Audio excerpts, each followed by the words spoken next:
ابو امامہ رضی اللہ تعالی عنہ روایت کرتے ہیں کہ رسول اللہ صلی اللہ علیہ وسلم نے فرمایا علیکم بقیام اللیل فإنہ دأب الصالحین قبلکم وہو قربۃ لکم الی ربکم ومغفرۃ للسیئات ومنہاۃ عن الاثم۔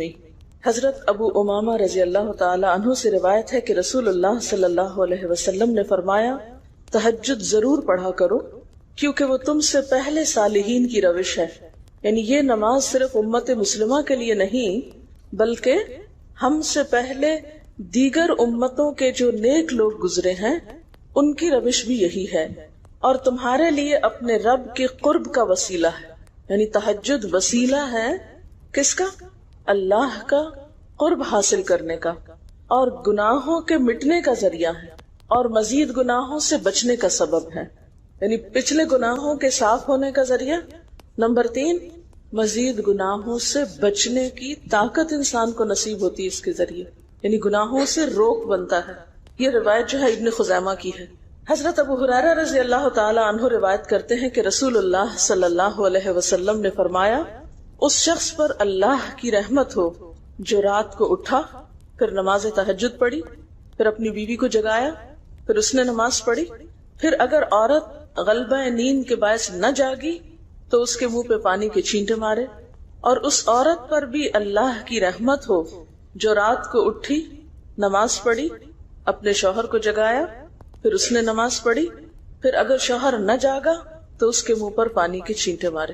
برابر کی بات ہے، دونوں کے لیے اجر بھی برابر کا ہے اور دونوں کو حق بھی برابر کا ہے جگانے کا، اور دونوں کو پانی کا چھینٹا مارنے کا بھی حق ہے، اور اس میں کسی کی بھی بے عزتی کی بات نہیں، یعنی عورت اگر ایسا کرے اپنے شوہر کے ساتھ تو وہ اس کی طرف سے کوئی روڈنس نہیں ہوگی، کیونکہ عام طور پر جب کسی کو نیند کی حالت میں جگایا جاتا ہے اور خصوصاً اگر اس پہ پانی پھینک دیا جائے تو وہ کیا سمجھتا ہے کہ اس کی بہت بے عزتی ہو گئی یا اس کے ساتھ بہت برا کیا گیا، اور عموماً لوگ اس وقت بہت غصے کا مظاہرہ پھر کرتے ہیں کہ کیوں جگایا جا رہا ہے۔ حضرت ابو ہریرہ رضی اللہ تعالی عنہ کہتے ہیں کہ رسول اللہ صلی اللہ علیہ وسلم فرماتے تھے فرض نماز کے بعد سب نمازوں سے افضل تہجد کی نماز ہے، یعنی فرائض بہرحال افضل ہے اور نوافل میں سب سے افضل تہجد کی نماز۔ رسول اللہ صلی اللہ علیہ وسلم نے فرمایا جب انسان سوتا ہے تو شیطان اس کے سر کی گدی پر 3 گریں لگاتا ہے اور کہتا ہے کہ رات بڑی لمبی ہے، یعنی اس کو تھپکی دیتا ہے اور کہتا ہے لمبی رات ہے، ابھی سوئے رہو، ابھی ٹائم ہے، ٹھہر کے اٹھنا، یعنی اس کو سلائے رکھتا ہے۔ اگر وہ بیدار ہو کر اللہ کا ذکر کرے، یعنی آنکھ کھلے اور اللہ کا ذکر کو شروع کر دے تو ایک گرہ کھل جاتی، شیطان کے پھندے سے انسان آزاد ہونے لگتا ہے۔ اگر وضو کرے تو دوسری گرہ کھل جاتی، اگر نماز پڑھے تو تیسری گرہ کھل جاتی، اور وہ شادمان اور پاک نفس ہو کر صبح کرتا ہے۔ یعنی جو شخص صبح نماز کے وقت پر، تہجد کے وقت یا پھر کم از کم فجر کے وقت اٹھ جاتا ہے، اللہ کا ذکر کرتے ہوئے وضو کرے اور پھر نماز پڑھ لے، سورج نکلنے سے پہلے پہلے یہ کام کر لے تو وہ ایک مطمئن شخص کی طرح اٹھتا ہے، ورنہ اس کی صبح خبیث اور سست نفس کے ساتھ ہوتی۔ عام طور پر ہم اطمینان کی تلاش میں رہتے ہیں، سکون کی تلاش میں رہتے ہیں، اور یہ سوچتے ہیں کہ ہمیں ڈپریشن ہے یا ہمارے اندر ایک غم ہے، تو ہم اس کے اسباب نہیں جانتے کہ سبب کیا ہے۔ ان کے اسباب میں سے ایک بڑا سبب شیطان کی گرفت میں ہونا ہے، اور شیطان اپنی گرفت ویسے تو دن کے وقت بھی انسان پر رکھتا ہے، لیکن خصوصاً رات کے وقت جب انسان سو جاتا ہے تو وہ نہیں چاہتا کہ سوتا ہوا اٹھے انسان، اور اگر انسان ہمت کر کے اٹھ جاتا ہے، ذکر کرتا ہے، وضو کرتا ہے اور نماز پڑھ لیتا ہے تو یہیں سے اطمینان قلب کا آغاز ہو جاتا ہے، اس کی تسلی ہو جاتی۔ رسول اللہ صلی اللہ علیہ وسلم نے فرمایا اللہ تعالیٰ ہر رات آسمان دنیا پر نزول فرماتے ہیں، یعنی زمین سے سب سے قریبی آسمان پر۔ جب 1/3 رات باقی رہ جاتی ہے تو فرماتے ہیں ہے کوئی جو مجھے پکارے؟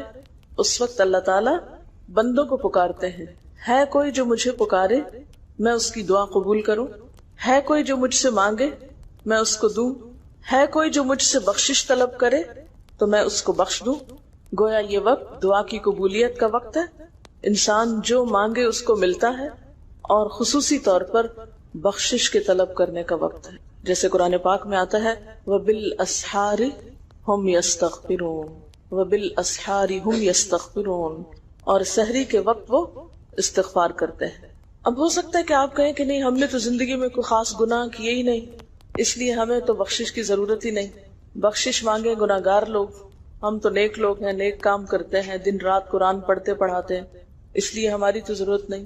نہیں، نبی صلی اللہ علیہ وسلم جن کے اگلے پچھلے سب قصور معاف کر دیے گئے تھے، وہ اتنا لمبا قیام کرتے تھے کہ ان کے قدم مبارک سوج جاتے تھے۔ حضرت مغیرہ فرماتے ہیں رسول اللہ صلی اللہ علیہ وسلم نے اتنا لمبا قیام کیا رات کو کہ آپ کے پاؤں سوج گئے۔ آپ سے سوال کیا گیا کہ آپ اتنی مشقت کیوں کرتے ہیں، اپنے آپ کو اتنا کیوں تھکاتے ہیں، حالانکہ آپ کے تو سارے گناہ معاف کر دیے گئے؟ آپ نے فرمایا کیا میں اللہ کا شکر گزار بندہ نہ بنوں؟ یعنی صرف گناہوں کی بخشش ہی نہیں بلکہ نعمتوں پر شکر بھی واجب ہے۔ جہاں ایک طرف گناہوں کی بخشش انسان کے لیے اللہ کے قرب کے راستے ہموار کرتی ہے، وہاں اللہ تعالیٰ کا شکر ادا کرنا بندے کو اللہ کا قرب عطا کرتا ہے۔ اچھا، اب پہلی سنت میں آپ کو بتاؤں گی کہ اگر آپ تہجد کے وقت اٹھے ہیں تو سب سے پہلے آپ کیا پڑھیں گے۔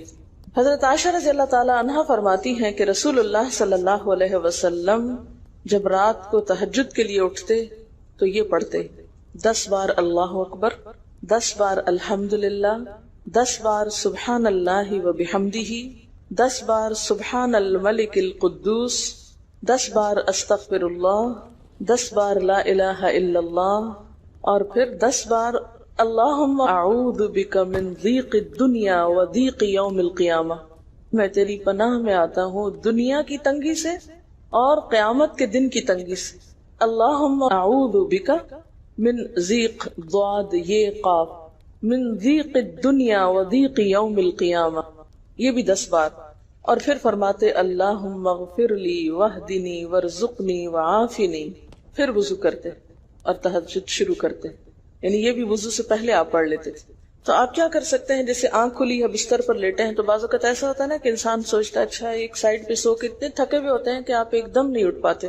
حالانکہ آپ صلی اللہ علیہ وسلم کے نیند سے بیدار ہونے کا طریقہ کیا تھا کہ جب آپ اٹھتے تھے تو یکدم اٹھتے تھے، سستی کے مارے نہیں کہ کبھی ایک طرف لیٹ گئے پھر دوسری طرف سو گئے پھر دائیں طرف پھر بائیں طرف، نہیں، جب جاگنے کا وقت ہوتا تھا تو آپ فوراً اٹھ جاتے تھے۔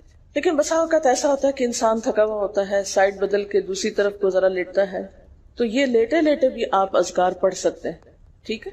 اور یہ سب آپ کو آتے ہی ہوں گے سوائے ایک وہ ذکر کے اللہم اعوذ بک من ضیق الدنیا و ضیق یوم القیامہ، اور ترتیب آپ یاد کر لیں اپنے بیڈ سائڈ ٹیبل پہ یا بیڈ پہ یا کہیں بھی، یہ نوٹس کسی پین کے ساتھ لکھ کے لگا دیں، چپکا دیں، اور جب یاد ہو جائے تو پھر اتار دیں، جب عادت بن جائے تو ہٹا دیں وہاں سے، ٹھیک ہے نا؟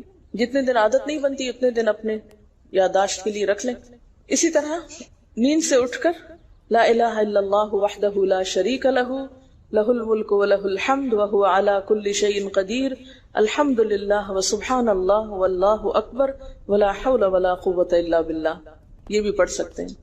اچھا، ضروری نہیں کہ سب کچھ ایک ہی دن میں پڑھ لیں، یہ بھی آپ کر سکتے ہیں کہ ایک دن میں ایک چیز پڑھ لیں، دوسرے دن دوسری پڑھ لیں، تیسرے دن تیسری پڑھ لیں، ٹھیک ہے؟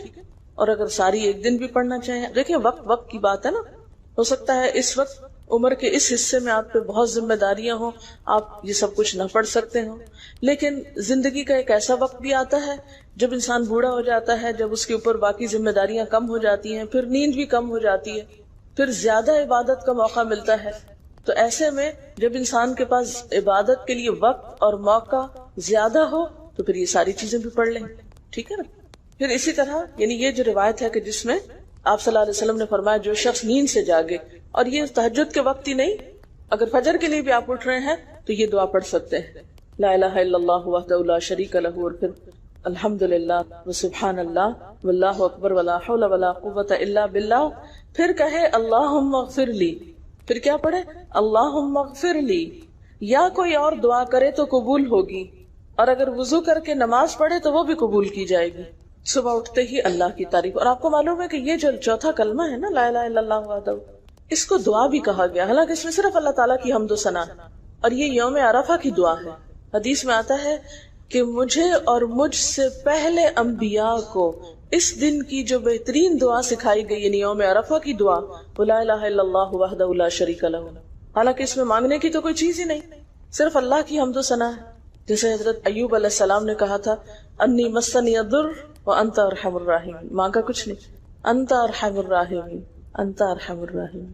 اللہ تعالیٰ کی تعریف کر کے اللہ تعالیٰ کے نام کے ساتھ اس کو اگر انسان پکار لیتا ہے تو یہ بھی اس کے لیے بہت کافی.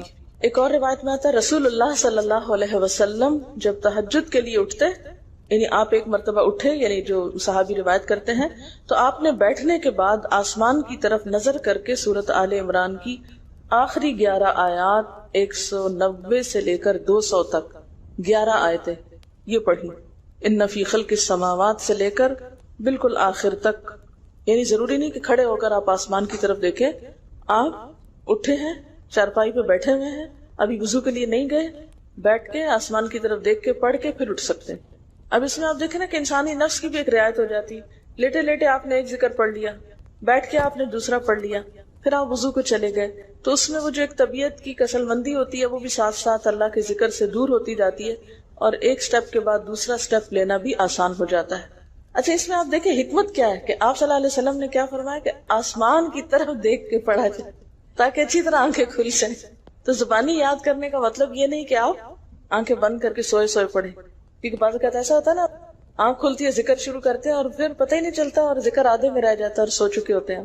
اور پھر اگر آپ کو زبانی یاد نہیں ہوگی نا، دیکھ کے پڑھیں گے تو وہ الماری کی طرف ہی دیکھتے رہیں گے، آسمان کی طرف نہیں دیکھ سکیں گے، تو پھر سنت پوری نہیں ہو سکے گی. اور اسی طرح حضرت ابن عباس روایت کرتے ہیں کہ جب رسول اللہ صلی اللہ علیہ وسلم رات کو تہجد کے لیے کھڑے ہوتے تو اللہ پر تکبیر تحریمہ کے بعد یہ دعا پڑھتے، اللہم لک الحمد انت قیم السماوات والارض ومن فیہن وَلَكَ الْحَمْدُ لَكَ مُلْكُ السَّمَاوَاتِ وَالْأَرْضِ وَمَنْ فِيهِنَّ وَلَكَ الْحَمْدُ أَنْتَ نُورُ السَّمَاوَاتِ وَالْأَرْضِ وَلَكَ الْحَمْدُ أَنْتَ مَلِكُ السَّمَاوَاتِ وَالْأَرْضِ وَلَكَ الْحَمْدُ أَنْتَ الْحَقُّ وَوَعْدُكَ الْحَقُّ وَلِقَاؤُكَ حَقٌّ وَقَوْلُكَ حَقٌّ وَالْجَنَّةُ حَقٌّ وَالنَّارُ حَقٌّ وَالنَّبِيُّونَ حَقٌّ وَمُحَمَّدٌ صلی اللہ علیہ وسلم حق وَالسَّاعَةُ حق.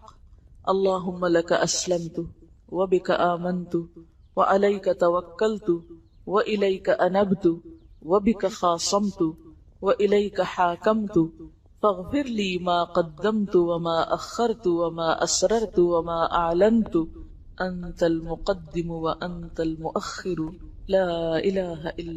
الہی تیرے ہی لیے ہے ساری تعریف، زمین و آسمان اور جو کچھ ان میں ہے سب کو تو ہی قائم رکھنے والا ہے. تیرے ہی لیے ہے ساری تعریف، زمین و آسمان اور جو کچھ ان میں ہے اس سب کی بادشاہی تیرے ہی لیے ہے.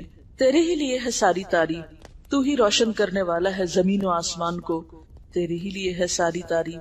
تو ہی بادشاہ ہے زمین و آسمان کا، تیرے ہی لیے ہے ساری تعریف.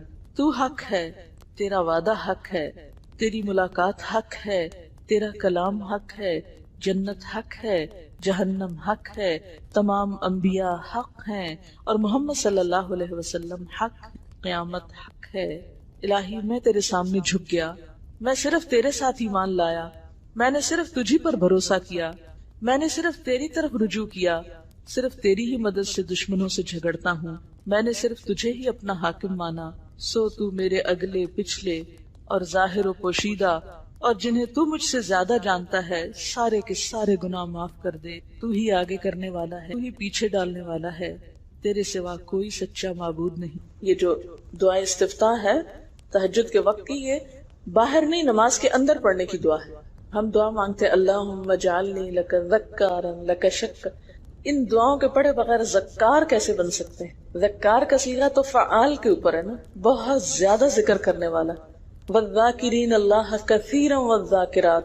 تو ذاکرات کیسے بن سکتے ہیں جب تک کہ یہ دعائیں زبانی نہ آتی ہوں اور اپنے وقت پر نہ پڑھی جاتی. ویسے بھی ذکر بہت اچھی چیز ہے، لیکن جو مسنون ذکر ہے اور جو نبی صلی اللہ علیہ وسلم کے طریقے کے مطابق ہے، جو اطمینان قلب اور خوشی اس وقت اس کام کو اس طریقے پہ کر کے نصیب ہوتی ہے، وہ اس کے علاوہ نہیں ہوتی. اگرچہ اس سے خوشی ہوتی ہے لیکن اس طرح کی نہیں نصیب ہوتی، اس طرح کا اطمینان نہیں ہوتا. آپ تجربہ کر کے دیکھ لیں، سنت کے مطابق زندگی گزارنا اور اپنی مرضی کے مطابق زندگی گزارنا، یہ دو مختلف لائف سٹائلز ہیں، دو مختلف طریقہ ہے زندگی ہے. دونوں کا امپیکٹ فرق ہوتا ہے، اثرات فرق ہوتے ہیں. اور یہ نہیں کہ یہ کوئی بہت مشکل عمل ہے، بہت مشکل کوئی نہیں ہے، ہم کر سکتے ہیں، لیکن بات یہ ہے کہ ہم کرنے کی کوشش کریں، ارادہ تو کریں۔ پہلے تو آپ اپنے آپ سے یہ پوچھیں ارادہ بھی کیا کہ نہیں، کیونکہ اگر ارادہ ہو گیا نا تو کام بھی ہو جائے گا۔ مشکل یہ ہے کہ ہم جب کوئی ایسا کام سنتے ہیں تو پھر سوچتے نہیں ہمارا تو حالات اتنے کٹھن ہیں کہ یہ عمل ہمارے لیے نہیں، ویسے بھی نفل ہے، کوئی بات نہیں، نہ بھی ہو سکا تو کیا ہے، یہی کہہ کے ہم چھوڑ دیتے ہیں چیزوں کو کہ نہیں۔ لیکن میں سمجھتی ہوں کہ جو عمر آپ بچیوں کی خاص طور پر اس وقت ہے، اس عمر کو غنیمت سمجھے، اور اس میں آپ نے جو کچھ اب یاد کر لیا، عادت ڈال لی، وہ اگلی زندگی میں شدید مصروفیت کے باوجود بالکل عادت ثانیہ ہو جائے گی، ایک روٹین ہو جائے گی، اور آپ کو مشکل نہیں ہوگی۔ لیکن اگر اب نہیں عادتیں ڈالی، کل کو یا نئے سرے سے عادت ڈالنا بہت مشکل ہوگا۔ سنت مشکل نہیں ہے، صرف یہ ہے کہ ارادے، نیت اور پھر کوشش کی ضرورت۔ کر لیں گے تو ہو بھی جائے گا، آخر کرنے والے کرتے ہیں، لیکن جب پہلے ہی سے سوچ لیتے نہیں بڑا مشکل، وہ تو اللہ والے کرتے ہیں، اور وہ تو نیک لوگوں کا کام ہے، ہم تو نہ اللہ والے ہیں اور نہ ہی نیک ہیں، تو کیوں نہیں ہے، ہو جائے۔ اب آپ صلی اللہ علیہ وسلم کے تہجد کی کیفیت کیا تھی؟ حضرت ابو ذر کہتے ہیں کہ رسول اللہ صلی اللہ علیہ وسلم نے تہجد میں اتنا قیام کیا کہ اس ایک آیت کو پڑھتے پڑھتے صبح کر دی، ایک آیت پڑھتے پڑھتے صبح کر دی۔ کون سی آیت تھی وہ؟ ان تعذبہم فانہم عبادک وان تغفر لہم فانک انت العزیز الحکیم۔ ایک آیت کو اتنی دفعہ پڑھا، اور پڑھتے رہے اور پڑھتے رہے اور پڑھتے رہے، اسی میں صبح ہو گئی۔ تو طویل قیام جو ہے ضروری نہیں کہ وہ صرف کس وقت ہو، کوئی لمبی سورت پڑھ گئی، چھوٹی سورت بھی ہو سکتی ہے، لیکن روح کے ساتھ، شعور کے ساتھ اگر آپ دوہرا کے بھی پڑھیں۔ مثال کے طور پہ آپ نے کوئی سورت یاد کر لی ہے اور آپ پڑھنے کھڑے ہوئے ہیں اور آپ کو صحیح طرح آتی نہیں ہے، یا آتی ہے تو اتنی تیز نہیں آتی، بہت رٹی ہوئی نہیں ہے، تو کوئی بات نہیں، ایک ایک آیت کو 2 دفعہ 3 دفعہ بھی آپ اس کو پڑھ سکتے ہیں، اور اس طرح بھی پڑھ کے لمبا کر سکتے ہیں۔ یعنی طویل قیام صرف زیادہ قرات سے ہی نہیں، مختلف طریقوں سے ہو سکتا ہے۔ یہ آیت ہے سورۃ المائدہ کی 118 نمبر آیت ہے۔ اگر تو انہیں عذاب دے تو وہ تیرے بندے ہیں، اور اگر تو انہیں معاف کر دے تو یقیناً تو غالب اور حکمت والا ہے۔ حضرت حذیفہ رضی اللہ تعالی عنہ نے نبی صلی اللہ علیہ وسلم کو تہجد پڑھتے دیکھا۔ وہ کہتے ہیں سورۃ فاتحہ کے بعد آپ نے سورۃ بقرہ پڑھی، پھر رکوع کیا۔ آپ کا رکوع آپ کے قیام کی مانند تھا۔ ہماری تو کمر نہ ٹوٹ جائے، کر کے تو ذرا دیکھیں۔ میں نے زندگی میں پہلی دفعہ رمضان میں طویل رکوع اور سجدے کا موقع ملا، اس سے پہلے تو اس طرح کا سچ پوچھے کانسیپٹ بھی کوئی نہیں تھا، کیونکہ بہت سی چیزیں جب ہم پڑھتے ہیں تو ہم کہتے ہیں ہاں یہ نبی صلی اللہ علیہ وسلم کے لیے ہیں، یہ تو آپ کی شان ہے اور آپ کا مقام ہے، ہم تو عام کمزور بندے ہیں۔ اصل میں ہم کمزور کیوں ہیں؟ اس لیے کہ ہم نے اپنی انرجیز بیکار باتوں میں بہت لگا رکھی، بیکار غم پالے ہوئے ہیں، بیکار مشغلے ہیں، بیکار گفتگویں ہیں۔ انرجی تو لگتی ہے نا، آپ فضول کی باتیں سوچیں تو کیا انرجی نہیں لگے گی؟ آپ لایانی چیزوں پہ کڑنا شروع کر دیں، کیا انرجی نہیں لگے گی؟ لگے گی۔ تو پھر آپ کے پاس کوئی تعمیری مثبت کام کرنے کے لیے نہ وقت ہے نہ انرجی ہے، پھر اس وقت تک آپ خالی ہو چکے ہوتے ہیں۔ رات کو دیر تک آپ اگر فضول گپ شپ کرتے رہے تو صبح اٹھے گا کون، اور پھر صبح پڑھے گا کون، اور اگر پڑھے بھی تو کیا پڑھے اس میں؟ کبھی آپ نے سوچا کہ احادیث کی یہ جو کتابیں ہیں، یہ ساری کی ساری صرف آپ کی گفتگو نہیں، آپ کے عمل کا بھی احاطہ کیے ہوئے ہیں، اور ٹوٹل آپ کی گفتگو یہی ہے۔ اور اگر ہم اپنی گفتگو کو دیکھیں اور ہماری باتوں کی کوئی کتاب تیار ہو، نبی صلی اللہ علیہ وسلم کی عظمت کو پہچانیں، ہم اپنی گفتگو کا جائزہ لیں۔ اگر ہماری گفتگو بھی ریکارڈ ہو کر لوگوں کے پاس جانے لگے، لوگوں تک پہنچنے لگے، ہم عملی نمونہ کیوں نہیں لوگوں کے لیے؟ ہمیں دیکھ کر لوگوں کے عمل کیوں نہیں بدلتے؟ ہماری بات لوگوں پر اثر کیوں نہیں کرتی؟ کبھی سوچا ہم نے؟ صرف اپنی گفتگو کے آئینے میں ہی اپنے آپ کو پہچان لیں کہ ہم کہاں ہیں، کون ہیں، کہاں کھڑے ہیں، لوگوں کے بیچ میں کیا باتیں کرتے ہیں، لوگوں کے پیٹھ پیچھے کیا باتیں کرتے ہیں، کہاں کس حال میں کیا کر رہے ہوتے ہیں۔ ہر شخص اپنے آپ کو خود پہچان سکتا ہے۔ کیا واقعی ہم اس لائق ہیں کہ کوئی ہم سے کچھ سیکھے؟ صرف اپنی گفتگو کے آئینے میں خود کو پہچانے۔ بعض اوقات کتنا بیکار بولتے ہیں، کتنا بے مقصد بولتے ہیں، کتنا ضرورت سے زائد بولتے ہیں۔ اس کا یہ مطلب نہیں کہ مصنوعی خاموشی اپنے اوپر مسلط کر لیں، کیونکہ پھر ہم دوسری ایکسٹریم پہ نکل جاتے ہیں، لیکن بامقصد گفتگو کتنی ہے ہماری باتوں میں جو واقعی فائدہ مند ہو، تو پھر ذرا روک بھی لیا کریں نا اپنے آپ کو۔ اپنے ساتھ خود ہی محنت کریں گے تو بات بنے گی، سوچیں تو احساس تو کریں، جب کریں گے تو انشاءاللہ کامیابی بھی ہوگی۔ لیکن پہلی بات تو یہ نا کہ ہم جو کچھ کرتے ہیں نہ اس کا حساب کرتے ہیں، نہ اس کے بارے میں سوچتے ہیں کہ ہم کر کیا رہے ہیں۔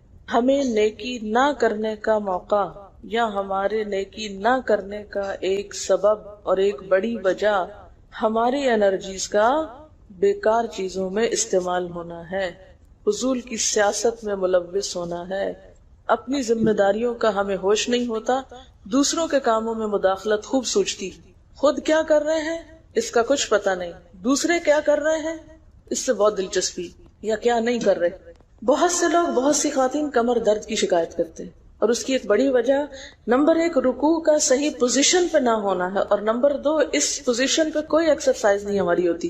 یہ بتا رہی ہے کہ کسی کی کمر میں درد تھا اور ٹھیک نہیں ہوتا تھا کسی چیز سے، تو ڈاکٹر نے ان کو یہ مشورہ کیا کہ طویل رکوع اور طویل سجدے کریں، بیسٹ ایکسرسائز ہے، کر کے تو دیکھیں۔ اور اس میں آپ دیکھیں کہ صحیح پوزیشن پہ لائیں، بالکل اسٹریٹ رکھیں گردن اور کمر کو، پیٹھ اور گردن ایک لائن میں آنی چاہیے۔ بہت سے لوگ یوں ٹیڑھی کرتے ہیں، یوں کر کے بس کرتے ہیں، یہ غلط پوزیشن، اس سے تو اور بیمار ہو سکتے ہیں۔ کئی لوگ سر پھینک دیتے ہیں نیچے کو، یہ بھی غلط پوزیشن ہے، اس سے بھی کام خراب ہوتا ہے۔ اگر آپ صحیح پوزیشن پہ رکوع لمبا کریں تو یقینی طور پہ کمر درد کا علاج ہے۔ پٹھے مضبوط ہوتے ہیں نا کمر کے، آپ اس کو روک کے رکھے ہوتے ہیں ایک سیدھی لائن میں۔